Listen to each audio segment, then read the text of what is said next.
الحمد لله نحمده ونستعينه ونستغفره ونؤمن به ونتوكل عليه ونعوذ بالله من شرور أنفسنا ومن سيئات أعمالنا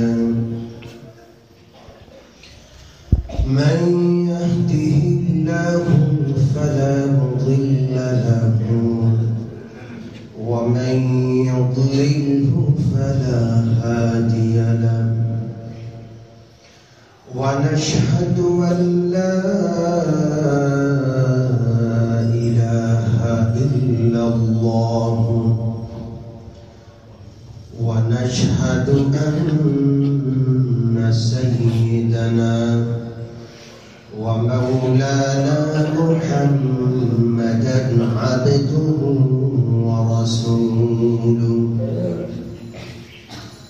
أرسله إلى كافة الناس بشيرا ونذيرا وداعيا إلى الله بإذنه وسراجا منيرا وصلى الله تعالى على خير خلقه محمد وآله وأصحابه وبارك وسلم تسليما كثيرا كثيرا أما بعد فقد قال الله سبحانه وتعالى بعد أعوذ بالله من الشيطان الرجيم بسم الله الرحمن الرحيم هو الذي أرسل رسوله بالهدى ودين الحق ليظهره على الدين كله ولو كره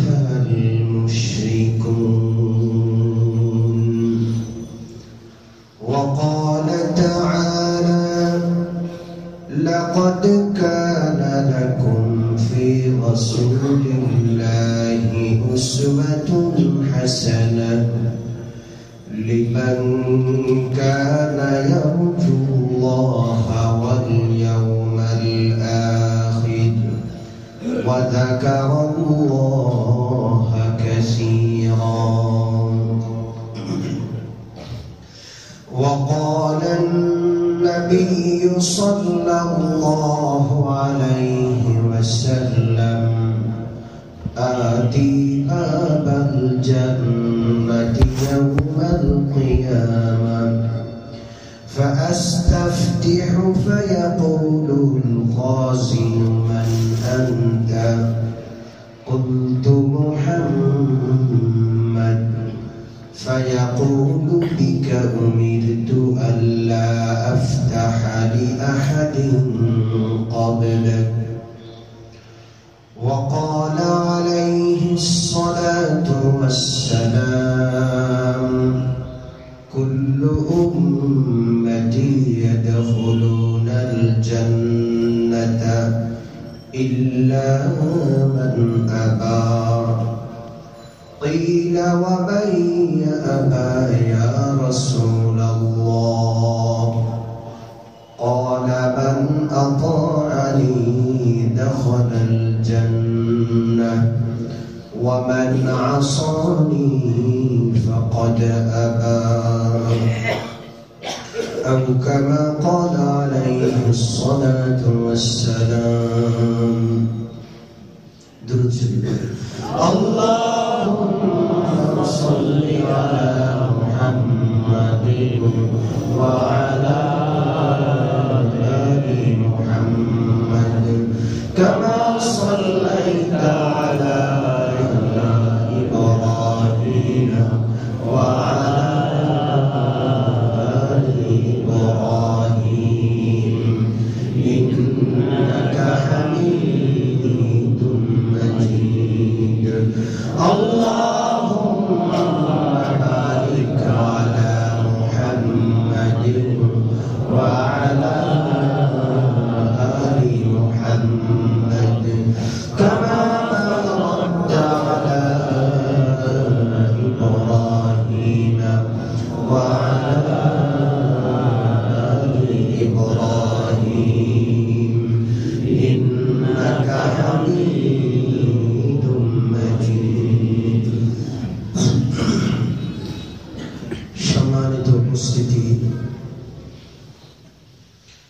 আজকে পবিত্র রবিউল আউয়াল মাসের 5 তারিখ।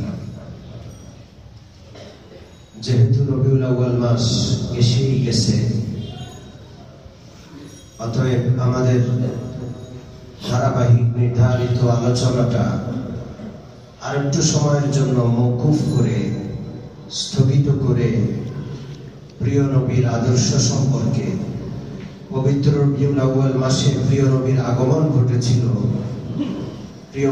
প্রিয় নবীজির আগমন সম্পর্কে, শুভ আগমন সম্পর্কে কিছু আলোচনা করা এটা সময়ের দাবি। আল্লাহ পাক আমাদেরকে সুন্দরভাবে উপকারী আলোচনা করার, আলোচনা মনে রাখার, শোনার, আমল করার তৌফিক দান করুন। আমিন।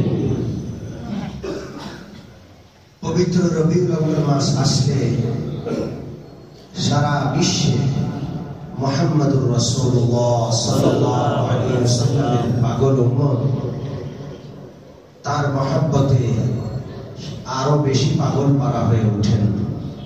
কারণ এই মাসেই প্রিয় নবী জনাবে মুহাম্মদুর রাসূলুল্লাহ সাল্লাল্লাহু আলাইহি ওয়াসাল্লাম এই ধরার বুকে তাশরীফ এনেছেন বলে প্রসিদ্ধ রয়েছে। প্রিয় নবী রবিউল আউয়াল মাসে এই ধরাতে এসেছেন, এটা প্রসিদ্ধ। এই কথা এই জন্য বললাম, এটার বিপরীত বিভিন্ন রিওয়ায়াত বা বর্ণনা পাওয়া যায়। রবিউল আউয়াল মাসে প্রিয় নবীর জন্মদিন, এটা প্রসিদ্ধ। তবে এর বিপরীত কোন কোন বর্ণনা পাওয়া যায়? রবিউল সানি বা রবিউল আখির মাসেও নবীজির জন্ম হয়েছে, এমন বর্ণনাও আছে। সফর মাসে, মুহররম সফর মাসেও প্রিয় নবীজির জন্ম হয়েছে, এমন বর্ণনা আছে। রজব মাস, মাহে রজবে প্রিয় নবীর জন্ম হয়েছিল, এমন বর্ণনাও পাওয়া যায়। পবিত্র মাহে রমজানুল মুবারক, রমজান মাসে প্রিয় নবীর জন্মগ্রহণ হয়েছিল, এমন বর্ণনাও পাওয়া যায়। এরপর রবিউল আউয়াল মাসে প্রিয় নবীর জন্ম হয়েছিল যে সকল বর্ণনায় পাওয়া যায়, এগুলোর মধ্যে কয়েক বর্ণনা আছে। এর মধ্যে কোন কোন বর্ণনায় আছে 8ই রবিউল আউয়াল প্রিয় নবীর জন্ম হয়েছিল, কোন কোন বর্ণনায় আছে 12ই রবিউল আউয়াল প্রিয় নবীর জন্ম হয়েছিল। এতগুলো ভিন্নতা প্রিয় নবীর জন্মের মাস বা তারিখ সম্পর্কে পাওয়া যায়। এখন আপনারা প্রশ্ন করতে পারেন, হুজুর আমাদের বিশ্ব নবীর জন্ম তারিখটা নিয়ে এত রকমের কথা কেন? আমি আপনাদেরকে বাস্তবতা বোঝানোর জন্য বলবো, আমাদের অনেক বৃদ্ধ মানুষ এমন আছেন যাদের জন্ম তারিখ তাদের নিজেরই জানা নেই। তারা জীবিত আছেন, তাদের জন্ম হয়েছে হয়তো 60-70 বা 80 বছর আগে, তাদের নিজের কাছে নিজের জন্ম তারিখ নাই। অনেকের মা বাবাও আছে, মা বাবাও জানে না সন্তানের জন্ম তারিখ কবে। আজ থেকে 60-70 বছর আগের যদি অবস্থা এমন হয়ে থাকে, তাহলে 1450 বছর আগের অবস্থাটা এমন হওয়াটা স্বাভাবিক। এখন আমাদের অবস্থা পরিবর্তন হয়েছে। সন্তান জন্মগ্রহণের সাথে সাথে আমরা জন্ম নিবন্ধন সনদ তৈরি করি, টিকা দিতে যাই, সেখানে জন্ম নিবন্ধন সনদ দেখাইতে হয়। টিকার কার্ডের মধ্যে সন্তানের জন্ম তারিখ লেখা থাকে। পাসপোর্ট বানাইতে গেলে জন্ম তারিখ দরকার হয়। ড্রাইভিং লাইসেন্স সহ যে কোনো কাগজপত্র, যে কোনো ফর্ম পূরণ করতে হলে জন্ম তারিখের দরকার হয়। ন্যাশনাল আইডি কার্ডে জন্ম তারিখের দরকার হয়। অর্থাৎ এমন কোনো কাগজপত্র নাই যেটাতে মানুষের জন্ম তারিখ লিখতে হয় না।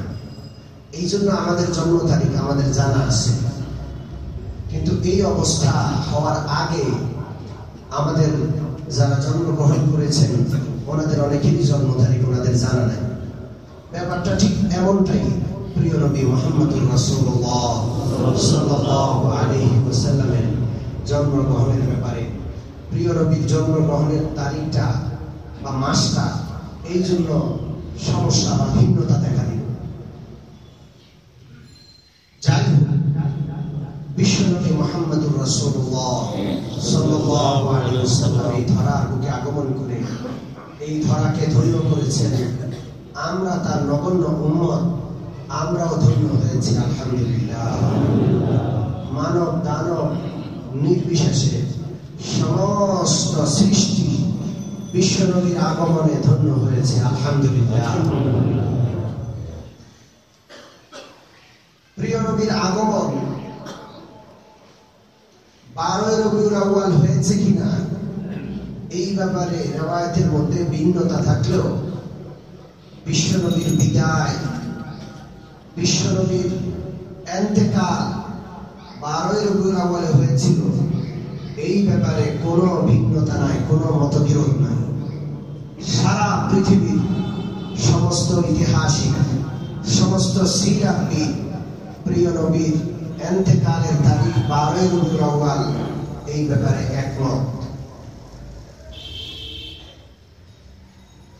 প্রিয় নবীর জন্ম কিংবা প্রিয় নবীর ইন্তেকাল দিবস পালন করা যাবে কি যাবে না এই ব্যাপারে আমি বিশদ আলোচনা আল্লাহ যদি চায় আগামী জুমায় করব। শুধু এখানে এতটুকু বলবো যে কারো জন্ম দিবস পালন করা, কারো মৃত্যু দিবস পালন করা, এটাকে ইসলাম কোনোভাবেই সমর্থন করে না। কথা ঠিক কি ঠিক না? জন্ম দিবস পালন করা, মৃত্যু দিবস পালন করা, এগুলো হলো খ্রিস্টানদের থেকে আনা। খ্রিস্টানরা হযরত ঈসা আলাইহিস সালামের জন্ম দিবস পালন করে, আর তাদের আত্মীয় স্বজন মারা গেলে মৃত্যুবার্ষিকী পালন করে। এমনকি খ্রিস্টানের প্রতিটা বাচ্চা, প্রতিটা সাধারণ মানুষের প্রতি বছর হ্যাপি বার্থডে টু ইউ এই ধরনের গান গেয়ে কেক কেটে তারা জন্ম দিবস পালন করে। অমমিন মুসলমান, আমরা মুসলমান, আমরা আদর্শ করব, অনুকরণ করব বিশ্বনবী জনাবে মুহাম্মদুর রাসূলুল্লাহ সাল্লাল্লাহু আলাইহি ওয়াসাল্লাম। প্রিয় নবী 63 বছর হায়াত পেয়েছিলেন, কোনদিন প্রিয় নবী নিজের জন্মদিন পালন করেন নাই। প্রিয় নবীর ইন্তেকালের পরেও 1 শতাব্দী পর্যন্ত সাহাবায়ে কেরাম পৃথিবীতে জীবিত ছিলেন। খোলাফায়ে রাশিদিনের যুগ প্রায় 40 বছর ছিল, কিন্তু কেউ প্রিয় নবীর জন্মদিবস প্রতিদিন পালন করেছেন এই কথার প্রমাণ নাই। আমরা 1400 বছর পরে কোত্থেকে এই রকমের যুক্তি দাঁড় করালাম যে খ্রিস্টানরা যদি তাদের নবী ঈসা আলাইহিস সালামের জন্মদিবস এত ঘটা করে উদযাপন করতে পারে, আমাদের নবী কি তার থেকেও মর্যাদায় কম ছিল? আমরা কেন আরো ঘটা করে পালন করব না?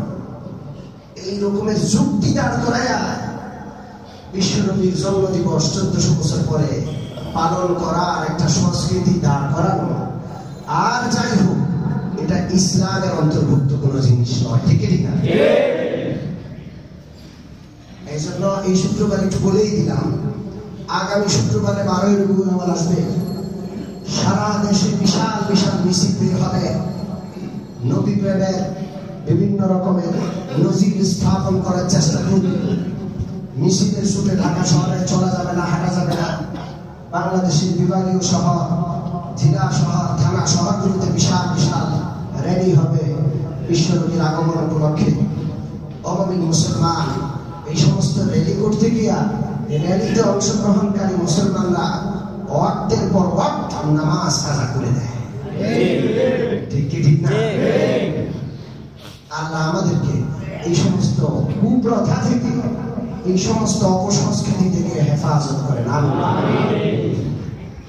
মুসলমান রবিউল আউয়াল আসলে আমরা প্রিয় নবীর আদর্শে আদর্শবান হব, আদর্শের মধ্যে প্রিয় নবীকে স্থাপন করব, এই প্রতিজ্ঞা হওয়া দরকার। আল্লাহ আমাদেরকে তৌফিক দান করুন। প্রিয় নবীর আদর্শে আদর্শবান হলে উম্মত বিড়ি সিগারেট খাইতো না, উম্মত ঘুষ খাইতো না, উম্মত সুদ খাইতো না, উম্মত দুর্নীতিবাজ হতো না, উম্মত খাদ্যে ভেজাল দিত না, একে অপরের সম্পদ কুক্ষিগত করে জুলুম করে খেত না, একে অপরকে ফাঁদে ফেলে লক্ষ কোটি টাকা কামাই করতো না। কথা ঠিক কি না? আজকে উম্মতের ছোট্ট ছোট্ট বাচ্চারা সিগারেট খায়, ছোট্ট ছোট্ট বাচ্চারা বিড়ি খায়, নেশা করে, সমাজের গলিতে গলিতে নেশা ঢুকে গেছে। আমি শুধু আজকে আমার সাথে এক যুবক আলোচনা করলো যে হুজুর একটু সিগারেট সম্পর্কে আলোচনা করি। আজকে বিষয়বস্তু এটা না, কিন্তু আমি একটু মিনিট কথা বলবো।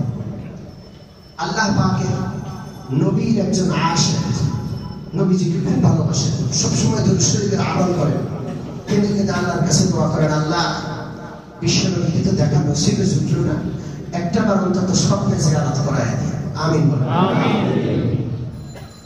মান রাআনি ফিল মানামি ফাকান্নামা রাআনি ফাইন্নাশ শাইতানা লা ইয়াতামাসসালু বি।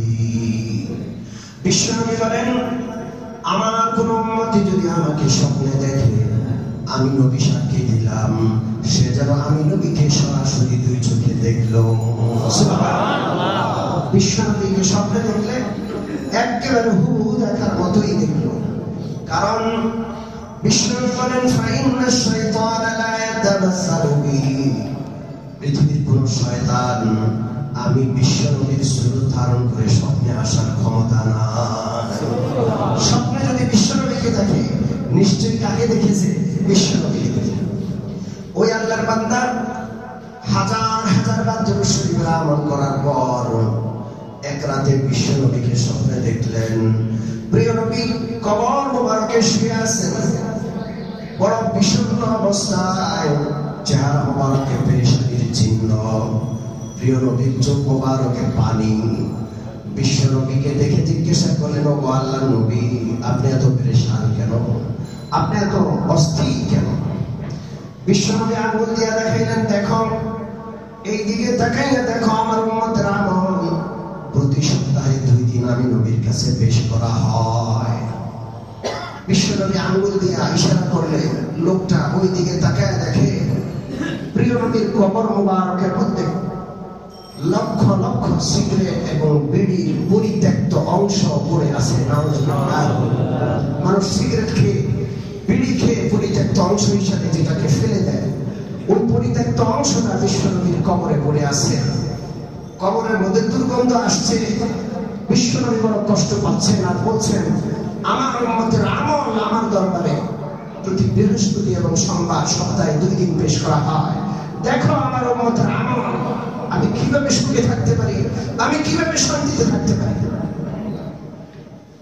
এই জন্য যাদের বিড়ি সিগারেটের অভ্যাস আছে, হাত জোর করে মাপ চায়, আজকে থেকে তওবা করে আপনার বিড়ি সিগারেটের আমলের খবর বিশ্বনবীর কলিজা আঘাত করে। বিশ্বনবীর কবরে আরামে ঘুমাতে পারছেন না আপনার আমলের কারণে। আমি মুসলমান জন্ম দিবস, মৃত্যু দিবস পালন না করে বিশ্বনবীর আদর্শে আদর্শবান হওয়া দরকার। ঠিক ঠিক না? আল্লাহ আমাদেরকে বিশ্বনবীর আদর্শে আদর্শবান হওয়ার তৌফিক দান করুন। জোরে বলেন আমিন। বিশ্বনবীর আগমন যখন ঘটবে, আমি মুসলমান, আল্লাহ পাক তো বিশ্বনবীকে পাঠাচ্ছেন এই জন্য, কিতাবুন আনজালনাহু ইলাইকা লিতুখরিজান নাসা মিনাজ যুলুমাতি ইলান নূর। লাকাদ জাআকুম মিনাল্লাহি নূরুন ওয়া কিতাবুম মুবিন। বিশ্বনবীকে আল্লাহ সারা বিশ্ববাসীর জন্য হেদায়েতের আলোকবর্তিকা হিসেবে পাঠিয়েছেন। আলহামদুলিল্লাহ। হেদায়েত যখন আসে, আলো যখন আসে, অন্ধকার তথা গুমরাহি, ভ্রষ্টতা দূর হয়ে যায়। ঠিক ঠিক না?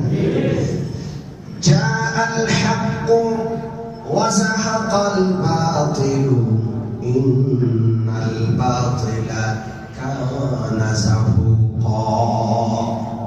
আমি মুসলমান, আল্লাহ নবী ঈসা আলাইহিস সালামকে আল্লাহ পাক জমিন থেকে আকাশে উঠায় এনেছেন।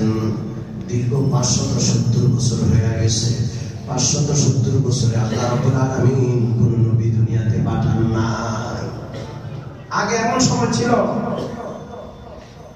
এক যুগে 40 জন নবী পৃথিবীতে কাজ করছেন, একটা সময় শতাধিক নবী পৃথিবীতে কাজ করছেন, এমন সময় এসে কিন্তু আল্লাহ নবী ঈসা আলাইহিস সালাম থেকে বিশ্ব নবী মুহাম্মদুর রাসূলুল্লাহ সাল্লাল্লাহু আলাইহি ওয়াসাল্লাম পর্যন্ত 6 শতাব্দী চলে যায়, 600 বছর প্রায় চলে যায়। পৃথিবীর বুকে কোন নবীর আগমন আল্লাহ ঘটান নাই।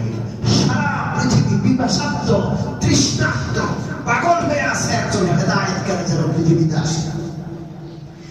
এমন তৃষ্ণার্ত অবস্থায় জাহিলিয়াত চরম সীমায় উপনীত হয়েছে। এমন অবস্থায় আল্লাহ রাব্বুল আলামিন বিশ্বনবী মুহাম্মদুর রাসূলুল্লাহ সাল্লাল্লাহু আলাইহি ওয়াসাল্লামকে পৃথিবীর বুকে পাঠিয়েছে। সুবহানাল্লাহ। কে পাঠালেন? আল্লাহ। বলেন কে? পাঠানোর আগে থেকে বিভিন্ন অলৌকিকতা প্রকাশ পাওয়া শুরু হলো। পাঠানোর আগে থেকে কোরআনে পাকের বর্ণনা আল্লাহ নবী বিশ্বনবী মুহাম্মদুর রাসূলুল্লাহ সাল্লাল্লাহু আলাইহি ওয়াসাল্লাম পৃথিবীর বুকে আগমনের এখনো 50 কি 55 দিন বাকি আছে। এমন সময় মক্কার কাবা ঘরের উপর হিংসা পরায়ণ হলো ইয়ামানের গভর্নর সানআ নগরীর গভর্নর আব্রাহা বাদশা দেখলো যে সারা বিশ্বের মানুষ পবিত্র কাবা ঘরকে তাওয়াফ করার জন্য, সেখানে উমরা পালন করার জন্য যায়, হজ করার জন্য যায়। সেও একবার আসলো, এসে আশ্চর্য হলো যে এখানে কি আছে, কিছুই তো নেই, গাছপালা নাই, ঘাস তৃণলতা উদ্ভিদ নাই, পানি নাই, শুধু মরুভূমি, একটা কালো পুরাতন ঘর, দেখতে কোনো সৌন্দর্য নাই, আশেপাশে কোনো সুন্দর দর্শনীয় স্থান নাই। কি দেখে মানুষ পাগল হয়ে এখানে আসে? সে আশ্চর্য সারা বিশ্বের মানুষ মাথা খারাপ এখানে কেন থাকে? চিন্তা করলো আমার ক্ষমতা আছে, অর্থবিত্ত আছে, আমি এই কাবার চেয়ে লক্ষ কোটি গুণ সুন্দর করে ইয়ামানের রাজধানী সানআ নগরীতে একটা বিকল্প কাবা ঘর তৈরি করব এবং সারা বিশ্বে প্রচার করে দিব। যারা আমার কাবা ঘরে আসবে তাদের জন্য থাকা ফ্রি, খাওয়া ফ্রি, বিভিন্ন সুযোগ সুবিধা ফ্রি, প্রয়োজনে আমার সাথে সুসম্পর্ক আসা যাওয়ার ভাড়া ফ্রি, অসংখ্য ফ্রি প্রস্তাব সে বিভিন্ন প্রচার মাধ্যমে সারা বিশ্বে প্রচার করে বিশাল সুন্দর করে একটা কাবা ঘরের আদলে কাবা ঘর তৈরি করলো। আশেপাশে বিভিন্ন মনোরম দৃশ্য, বাগান, বাগিচা, শিশু পার্ক, বিভিন্ন রকমের জিনিস সেই যুগের যতটা সম্ভব সব তৈরি করেছে একজন বাদশা। চূড়ান্ত ঘোষণা, উদ্বোধনের ঘোষণা দেওয়া হলো। সারা বিশ্ব থেকে, সারা বিশ্বের বড় বড় রাজা বাদশাদেরকে দাওয়াত দিয়ে সেখানে নিমন্ত্রণ করলো, খাবার খাওয়াইলো, সারা বিশ্বে সংবাদ প্রচার হয়ে গেল। কিন্তু লোকজন কম, লোকজন আসে না, সবাই ওই কোন সৌন্দর্য নাই যে কাবা ঘর, সেই কাবা ঘরের দিকে যায়। মুসলমান আসল সৌন্দর্য কে দিয়ে দিয়েছেন? আল্লাহ। চাকচিক্যের মধ্যে সৌন্দর্য নেই। আল্লাহ কাবা ঘরের কি সৌন্দর্য কেমনে বুঝাবো আপনাদের? আল্লাহ যদি নেয় দুচোখ ভরে সারাদিন দেখলে, সারা জীবন কাবা ঘরের দিকে তাকায় থাকলেও চোখের স্বাদ কোনদিন মিশবে না। আল্লাহ আল্লাহ পাকের জামাল, জালাল, সমস্ত সৌন্দর্য আল্লাহ কাবা ঘরের মধ্যে দিয়ে রাখছেন। সুবহানাল্লাহ।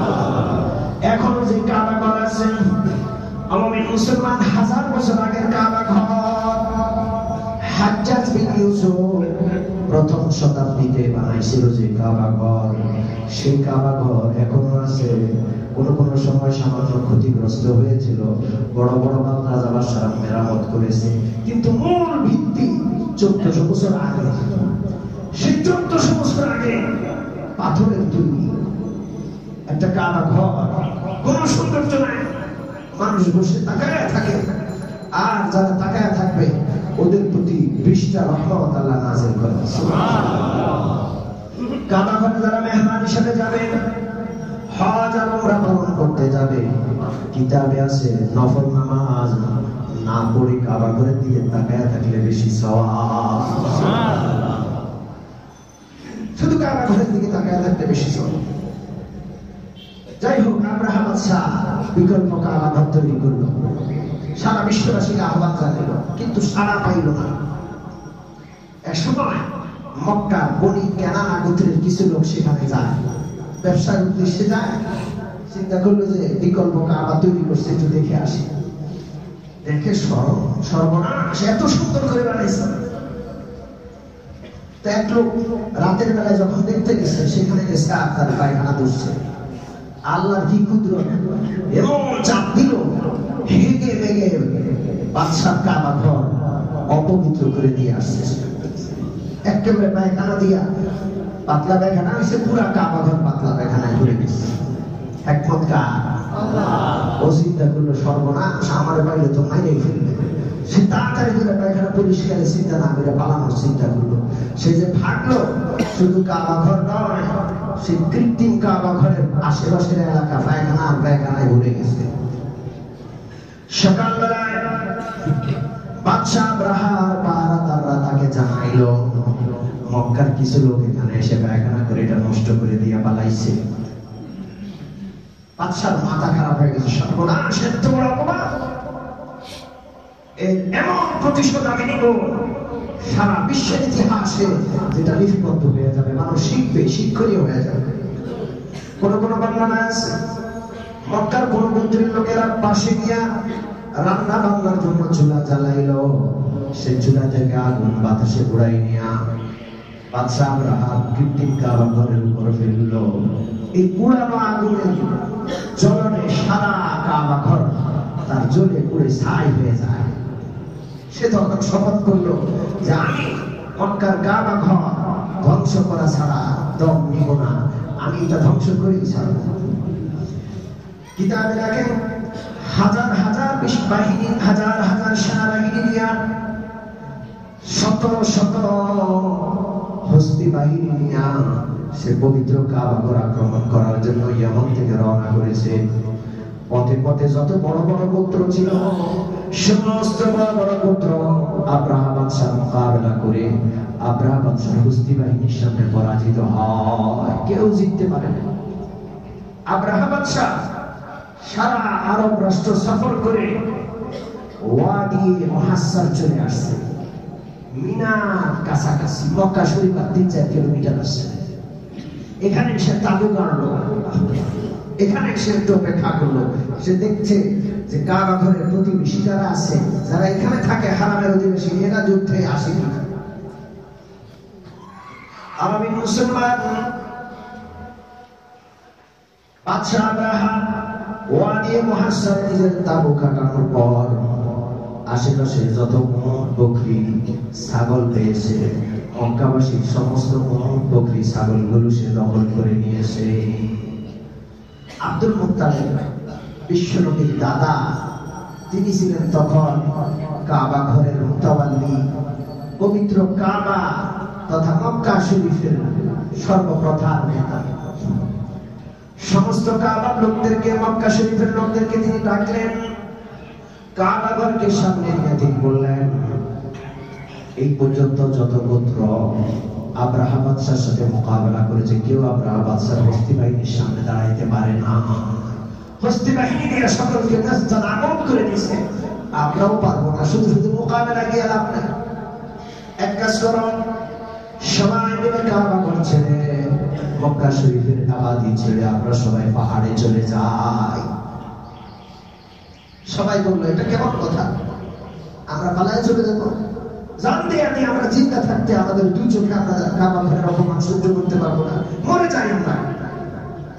তিনি বললেন, না, আমি এটাই বুঝতেছি যে আমরা এখান থেকে চলে যাই। তার প্রস্তাব কেউ গ্রহণ করলো না।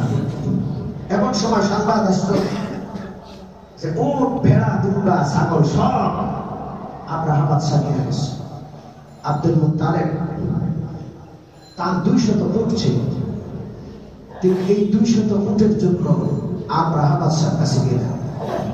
আব্দুল মুত্তালিব যখন আব্রাহা বাদশার দরবারে গেলেন, আব্রাহা বাদশাহ আব্দুল মুত্তালিবের চেহারার দিকে তাকিয়া তার অন্তর কেঁপে উঠল, অন্তরের মধ্যে একটা শ্রদ্ধা, প্রচন্ড একটা শ্রদ্ধা থেকে উঠলো।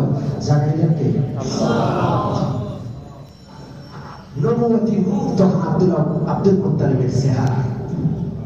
আমি মুসলমান কিতাবে লেখে আব্দুল মুত্তালিব এত সম্মান, আব্দুল মুত্তালিবকে দেখে বাদশা আমরা এত সম্মান করতে চাইলেন যে বাদশা আমরা নিজের পাশে সিংহাসনে বসানোর চিন্তা করলেন। পরে চিন্তা করলেন এত সম্মান যদি করেই ফেলি তাহলে তো কাবা ঘরে আক্রমণ করতে পারবো না। তখন তিনি কি করলেন? নিজের সিংহাসন থেকে নেমে আব্দুল মুত্তালিবের পাশে গিয়ে সাধারণ ফরসে জমিনে বিছানায় বসলেন। এতটুকু সম্মান দেখেন। জিজ্ঞাসা করলেন আপনি কেন আসছেন, কিভাবে করে আসলেন? আব্দুল মুত্তালিব বললেন আমাদের কিছু উট বকরি ছাগল আপনার লোকেরা নিয়ে গেছে, আমি উট বকরি ছাগলগুলোর জন্য আসছি। আমাদের তো অনেক কিছু নাই, অনেক সম্পদ নাই, রাজত্ব নেই, এগুলো দিয়ে আমাদের পরিবার সংসার চলে, আমাদেরকে আমাদের উট বকরিগুলো ফিরে আনে। আব্রাহা বাদশাহ ভ্রু কুঞ্চিত করলেন আর বললেন আমি এমন বসে বসে আব্দুল মুত্তালিবের নাম শুনতাম, এত বড় নেতা, এত বড় মাপের নেতা, আমার শ্রদ্ধা আকাশ চুম্বি ছিল, এখন সব থেকে বেকার। আব্দুল মুত্তালিব জিজ্ঞেস করলেন কেন? আব্রাহা বললেন আমি আশ্চর্য হচ্ছি, মাত্র 200 উটের জন্য, কিছু বকরি গরু ছাগলের জন্য আপনি আমার কাছে এসেছেন। আর আপনি জানেন হাজার হাজার সৈন্য নিয়ে, শত শত হস্তি বাহিনী নিয়ে আমি আপনাদের ধর্মের মূল কেন্দ্র কাবা ঘর বানাতে আসছি।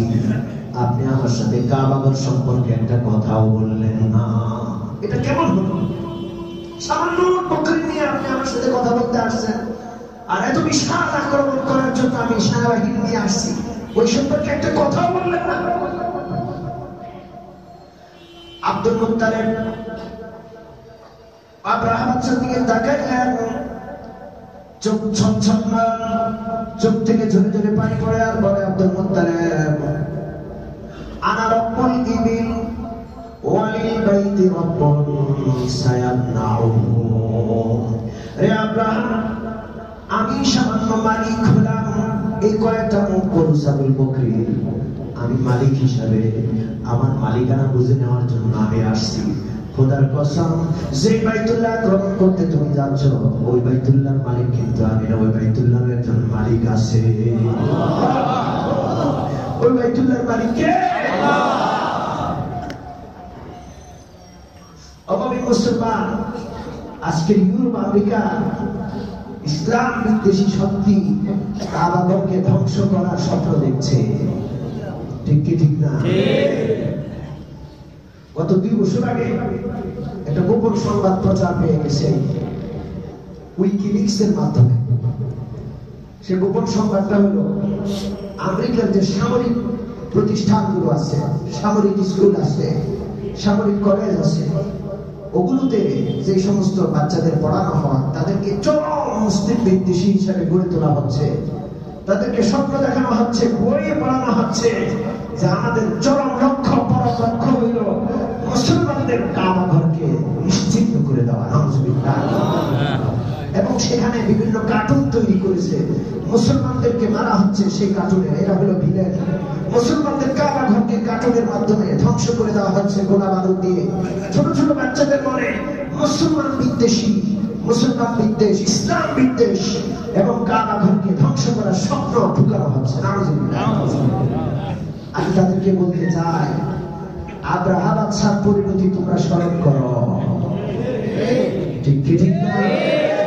আব্দুল মুত্তালিব আব্রাহা বাদশাকে যে হুঁশিয়ার করেছিল সেই হুঁশিয়ারি আমরা তোমাদেরকে করছি। কাবা ঘরের মালিক আমরা নই, কাবা ঘরের মালিক কে? আল্লাহ। মানুষ যেমন তার মালিকানাকে হেফাজত করে, কাবা ঘরের মালিক হলেন কে? আল্লাহ। আল্লাহ হেফাজত করতে জানেন, জানেন কি জানেন না?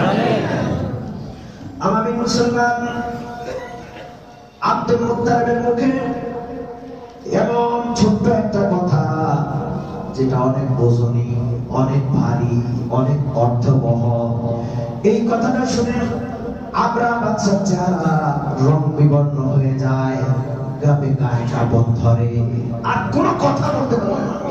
সমস্ত উট বকরি ছাগলগুলো সসম্মানে আব্দুল মুত্তালিবের হাতে আব্রাহা বাদশা তুলে দিলেন। সারা রাত আব্রাহা বাদশার ঘুম নাই, ছটপট করে কাটে চিন্তা করে আক্রমণ করব না ফিরে যাব। আক্রমণ না করে ফিরে যায় কি দরকার আছে? অমুসলিম মুসলমান মানুষকে ধ্বংস করে তার আশেপাশের লোকজন। কথা ঠিক বুঝে না?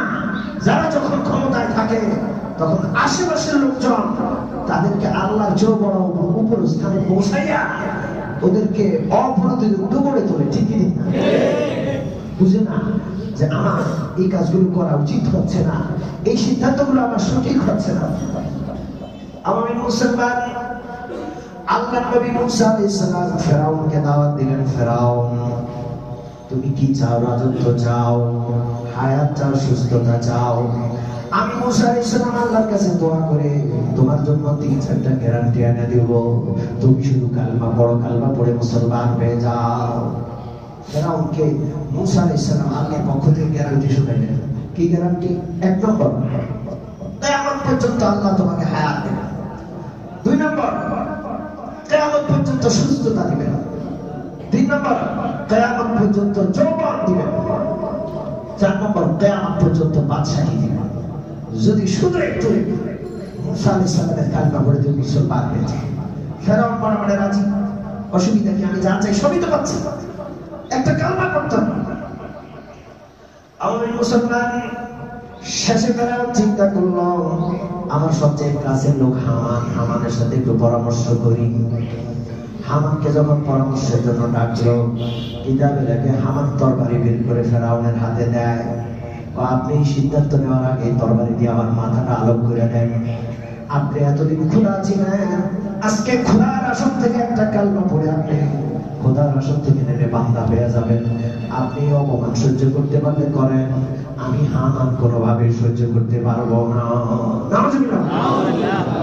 এই হামানের একটা কথায় ফেরাউন ঈমান থেকে চিরতরে ফিরে গেল।